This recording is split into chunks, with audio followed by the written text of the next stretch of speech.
Alright, welcome back mga ka-Johnny. Nandito lang po muli ang yung lingkod ka-Johnny ng Janitor TV at ito ang Johnny Depp, usapang utang, usapang hola. So sa mga hindi pa nakasubscribe, subscribe na po kayo, like, share nyo na rin at hit nyo na yung notification bell dyan sa gilid para updated po kayo sa mga videos na ginagawa natin about hola and all about hola review, hola happenings at hola events at mga hola raid at kung ano-anong hola etc. Hola la. So yun mga ka-Johnny, no? Pag-usapan natin ngayon tong si SEC. Kasi noon kasi medyo kahit paano, meron silang mga order na maayos naman talaga yung mga order nila about sa mga nasisis and desist, tsaka yung mga nare-read nilang ola. Pero dahil sa post ni Madam Kikay, credit sa kanya to ha, sa post niya, do sa FB niya, sa page niya, yung mga gusto sumali nga pala sa group no sa GC, punta na lang po kayo kay Madam Kikay o kaya do sa United Ola Victims Movement. Punta na lang po kayo yun kung gusto nyo sumali sa mga groups o sa mga ano, para kung sakaling gusto nyo ng mga tinatawag na suporta or kung may gusto kayo makausap ng mga biktima, join lang po kayo sa page na yun, sa group na yan. Then kung gusto nyo sa GC mismo, depende na po yan sa inyo kung gusto nyo po sumali doon o hindi, kasi may verifier po kasi dyan at aalamin kung aalamin kasi kung agent ba o hindi kasi minsan may mga ganun na kaya mahigpit po ang pag-approve o pagpapasok ng mga private GC mga ka-Johnny. So yun, punta lang kayo sa page ni Madam Kikay, o kaya United Ola Victims, yun mga page na yan mga ka-Johnny. Then kung ano may pag-usapan nyo ron, kung ano may magiging hatol sa inyo ng mga verifier at kung ano may magiging desisyon ninyo sa pag-uusapan nyo ng verifier at sa na Ma'am Kikay, nasa inyo na yun kung ano po yung pag-uusapan nyo. Basta ako po, kung gusto nyo lang po sumali dyan, pwede naman po. At nasa inyo naman po yung desisyon kung sa page lang po kayo doon sa group. So yun mga ka-Johnny, simulan na natin. Sabi nga ni Madam Kikay, ang SEC noon versus SEC ngayon, only in the Philippines. So na-raid lang pero di revoke ang lisensya. Di ba? Wow, totoo naman no. Na-raid lang pero hindi na-revoke yung lisensya. Kumbaga parang ni-raid lang sila pero hindi sila ma-i-stop sa operations mga ka-Johnny. Hindi katulad noon nung mga last months pa o yung unang mga post ng mga video, mainit-init talaga yung usapin tungkol sa online lending. Kaya marami ang nagkaroon ng mga ola, ng mga may cease and desist order mga ka-Johnny. So pakita ko sa inyo yung dati, di ba yung pinost ko sa inyo ito, pakita ko lang, no, yung pinost din, yung ginawa ko ng video noon.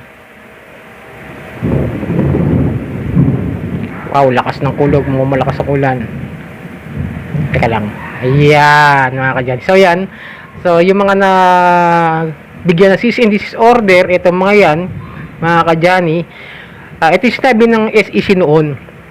These OLAs are illegal and were ordered closed by SEC for violating law and by violating laws and SEC rules and regulations and not being registered or had their registers revoked.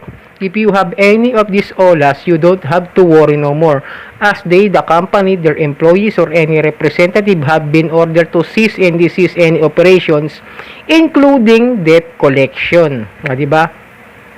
Yung mga nasampahan ng mga cease and desist order at yung mga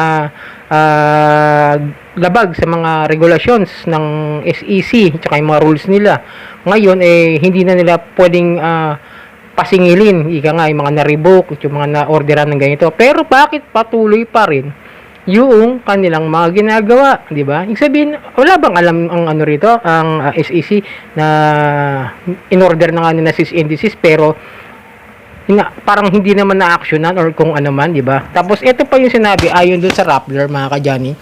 Yan ko lang, suglang natin.